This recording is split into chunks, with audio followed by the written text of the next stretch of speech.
सबसे पहले किसी एक समीकरण से किसी एक चर का मान निकालेंगे।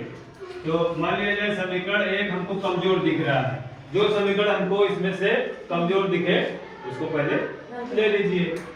तो यहाँ से देखिए x धन 2y बराबर 4 ये दिया गया है। अब यहाँ से इस x का मान निकाल लिया जाए। x को बाईं ओर रखेंगे और बाकी पद को दाईं ओर लेकर के जाएंगे, तो ये हो जाएगा 4। और ये जब राइट साइड में जाएगा यहाँ से तो इसका साइन जो है चेंज हो जाएगा, ये प्लस है तो क्या हो जाएगा -2y। x equal to 4 - 2y मान लिया जाए। अब ये समीकरण 3। अब प्रतिस्थापन विधि में क्या करते हैं, समीकरण 1 से हमने इस समीकरण 3 को निकाला है। अब इस समीकरण 3 से जो चर का मान निकला है, x का मान निकला है ना, ये बाईं पक्ष में x है, तो समीकरण 3 से x का मान किस में रखेंगे, 1 में रखेंगे कि 2 में? 2 में। समीकरण 2 में रखेंगे।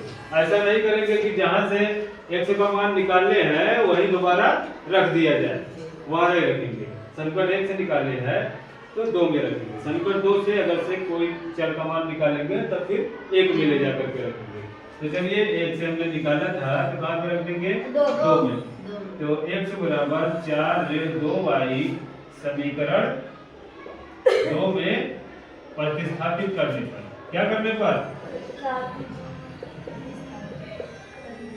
प्रतिस्थापन विधि से हल कर रहे हैं तो प्रतिस्थापन करना पड़ेगा। तो कर दिया जाए। समीकरण 2 क्या है उसको पहले लिखते हैं। तो x ऋण y बराबर 8। अब इसमें जो है x के स्थान पे 4 ऋण 2y यहाँ रख दिया जाए।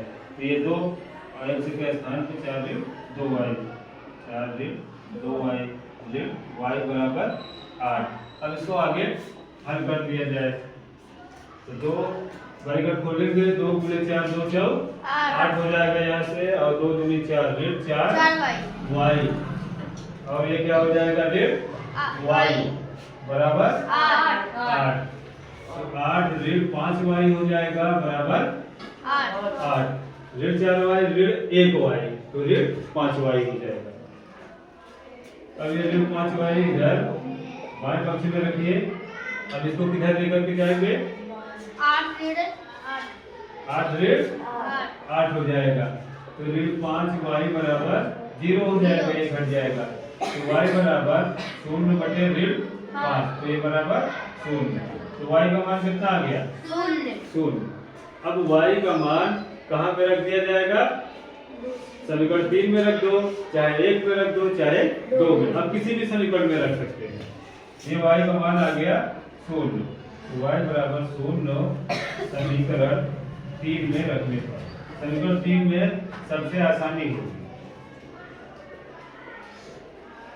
क्योंकि दाएं बाएं करने में जो हमको समस्या थी, ये पहले से ही देखिए x बाएं पक्ष में है तो आसानी से x का मान आ जाएगा। तो x बराबर 4 ऋण 2, y का मान 0, तो x बराबर हो जाएगा 4 ऋण 0।